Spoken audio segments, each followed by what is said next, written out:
Welcome to my channel. అందరికీ నమస్కారం. మన ఆంధ్ర రాష్ట్ర ప్రభుత్వం అందరికీ ఒక శుభవార్తనైతే తీసుకొచ్చిందండి. రేషన్ కార్డులకు మరియు ఇళ్ల స్థలాలకు మరియు కొత్త పింఛన్లకు అప్లికేషన్ తీసుకోవడం అయితే జరుగుతుంది. దీనికి సంబంధించిన డీటెయిల్స్ ఏంటి, దానికి సంబంధించిన విషయాలను మనము ఈ వీడియోలో అయితే చూద్దాము. వీడియోని అక్కడ స్కిప్ చేయకండి, పూర్తిగా చివరి వరకు చూడండి. దీనివల్ల ఇంపార్టెంట్ పాయింట్స్ మిస్ అవ్వకుండా ఉంటారు. మీరు ఇంకా నా ఛానల్ సబ్స్క్రైబ్ చేయకుండా చూస్తున్నట్టయితే దయచేసి సబ్స్క్రైబ్ బటన్ పైన క్లిక్ చేసి గంట సింబల్ పైన ప్రెస్ చేసి ఆల్ పైన క్లిక్ చేయండి. దీనివల్ల నేను పెట్టే ప్రతి వీడియో యొక్క నోటిఫికేషన్ మీకు అందుతుంది. వీడియోని లైక్ చేయండి, షేర్ చేయండి. ఇక ఆలస్యం చేయకుండా వీడియోలోకి అయితే వెళ్ళిపోదాం. మన సాంఘిక సంక్షేమ శాఖ మంత్రి శ్రీ డోలా వీరాంజనేయ స్వామి వారు సచివాలయాన్ని అయితే తనిఖీ చేశారండి. తనిఖీ చేసిన తర్వాత ఆయన ఒక కీలక ప్రకటన అయితే చేశారు. కొత్త రేషన్ కార్డులకు, కొత్త పెన్షన్ కార్డులకు, కొత్త ఇళ్ల స్థలాలకు అప్లికేషన్లు స్వీకరించండి అని ఆయన ఒక ఆర్డర్ని అయితే పాస్ చేశారు. ఈ కొత్త రేషన్ కార్డు పొందడానికి, కొత్త పెన్షన్ కార్డు పొందడానికి విధి విధానాలు ఏంటి, దానికి సంబంధించిన డీటెయిల్స్ ఏంటి మనము ఈ వీడియోలో అయితే చూద్దాము. మొదటగా కొత్త రేషన్ కార్డులు పొందడానికి గత ప్రభుత్వంలో ఉన్న విధి విధానాలనే ఇప్పుడు కూడా కంటిన్యూ చేయడం జరుగుతుంది. ఎందుకంటే అప్లికేషన్లు తీసుకుంటున్నారు. అంతేకాకుండా ఇప్పటి వరకు విధి విధానాలు ప్రకటించలేదు కాబట్టి గతంలో ఉన్న విధి విధానాలనే కంటిన్యూ చేయడం అయితే జరుగుతుంది. కొత్త రేషన్ కార్డులు, కొత్త పెన్షన్ కార్డులకు అప్లికేషన్స్, కొత్త ఇళ్ల స్థలాలకు అప్లికేషన్లు తీసుకోవడం జరుగుతోంది. ఆల్రెడీ కోసం అప్లికేషన్ అయితే వచ్చేసింది. ఇక వీటిని నింపి మనము సచివాలయాల్లో అప్లై చేయాల్సి ఉంటుంది. అయితే గ్రామ సేవక్, వార్డు సేవక్ ఇంకా రాలేదు కాబట్టి మనం డైరెక్ట్గా సచివాలయంకి వెళ్ళి వీటిని అప్లై చేయాల్సి ఉంటుందండి. రేషన్ కార్డు కానీ పెన్షన్ కానీ పొందాలంటే మనకు కొన్ని అర్హతలు ఉండాలి, కొన్ని రిక్వైర్మెంట్స్ ఉండాలి. అవేంటో మనం చూద్దాము. మొదట ఆదాయం అండి. గ్రామీణ ప్రాంతాల్లో నెలసరి ఆదాయం 10,000ను మించి ఉండకూడదు. పట్టణ ప్రాంతాల్లో నెలసరి ఆదాయం 12,000 మించి ఉండకూడదు. అంటే ఇన్కమ్ సర్టిఫికేట్లో మనం ప్రొడ్యూస్ చేసే ఇన్కమ్ సర్టిఫికేట్లో సంవత్సర ఆదాయం 1,20,000 ఉండాలి గ్రామీణ ప్రాంతాల్లో. అదే పట్టణ ప్రాంతాల్లో అయితే 1,44,000కు మించి ఉండకూడదు. ఇది చాలా ఇంపార్టెంట్ అండి. చాలామంది ఏం చేస్తారంటే ఇన్కమ్ సర్టిఫికేట్ను ప్రొడ్యూస్ చేసేటప్పుడు ఇన్కమ్ సర్టిఫికేట్లో ఎంతున్నా పర్వాలేదు అని చెప్పేసి ఎక్కువ పెట్టేస్తుంటారు. అలా ఉంటే మనకు పెన్షన్ కానీ కార్డులు కానీ రావడం జరగదనమాట.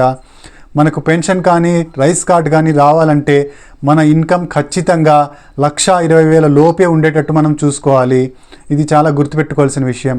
నెక్స్ట్ వచ్చేసి 4-వీలర్ అండి.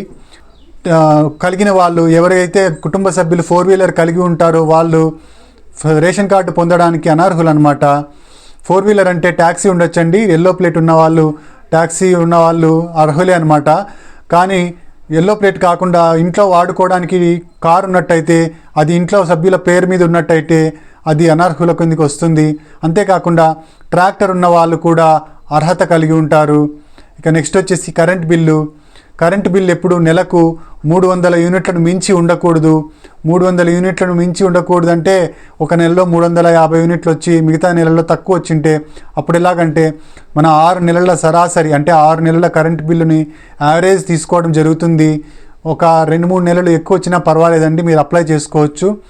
అంటే మీరు కరెంట్ ఆఫీస్కి వెళ్ళి 6 నెలల బిల్స్ మనం వాళ్ళకి స్టేట్మెంట్ అడిగితే స్టేట్మెంట్ ఇస్తారు. ఆ స్టేట్మెంట్ని మనం సబ్మిట్ చేయాల్సి ఉంటుంది.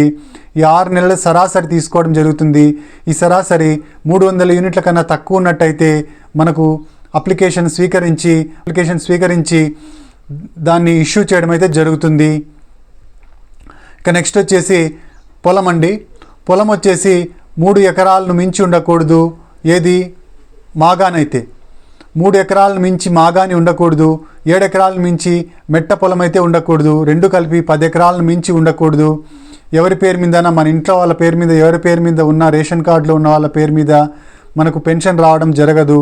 రేషన్ కార్డు రావాలన్నా కూడా ఎవరి పేరు మీద కూడా 3 ఎకరాల మాగాని, 7 ఎకరాల మెట్టకు మించి ఉండకూడదు అనమాట. ఇక నెక్స్ట్ వచ్చేసి ఇన్కమ్ ట్యాక్స్ అండి. ఇంటి సభ్యులు ఎవరు ఇన్కమ్ ట్యాక్స్ అనేది పే చేయకూడదు. ఇన్కమ్ ట్యాక్స్ పే చేసే వాళ్ళను అనర్హులుగా ప్రకటించడం అయితే జరుగుతుంది. ఇక నెక్స్ట్ పట్టణ ప్రాంతాల్లో స్థలం. పట్టణ ప్రాంతాల్లో మీకు 1000 చదరపు అడుగుల కన్నా ఎక్కువ స్థలం ఉండకూడదు. అర్బన్ ఏరియాస్లో 1000 చదరపు అడుగుల కన్నా ఎక్కువ స్థలం మీ పేరు మీద ఉన్నట్టయితే మీకు ఈ సంక్షేమ పథకాలు రావు. అంటే రేషన్ కార్డు కానీ పెన్షన్ కానీ రావు. ఇవండి అప్డేట్స్. మీరు ఈ అర్హతలన్నీ కలిగి ఉన్నట్టయితే సచివాలయంకి వెళ్ళి అప్లికేషన్ నింపి మనము అప్లై చేసుకోవచ్చు. ఇక అప్లై చేసుకోవడానికి కావాల్సిన డాక్యుమెంట్స్ ఏంటండి అంటే, అప్లై చేసుకోవడానికి కావాల్సిన డాక్యుమెంట్స్ ఏంటో మనం ఇప్పుడు చూద్దాము. ఆధార్ కార్డు జిరాక్స్ కాపీ కావాలి. నెక్స్ట్ వచ్చేసి ఫోన్ నంబర్ ఉండాలి. నెక్స్ట్ వచ్చేసి ఒకవేళ మీరు పెన్షన్కి అప్లై చేస్తున్నట్టయితే రేషన్ కార్డు రైస్ కార్డ్ లేదా రేషన్ కార్డుకి జిరాక్స్ కాపీ ఉండాలి. నెక్స్ట్ వచ్చేసి ఇన్కమ్ సర్టిఫికేట్ ఉండాలి. నెక్స్ట్ క్యాస్ట్ సర్టిఫికేట్ అయితే ఉండాలి.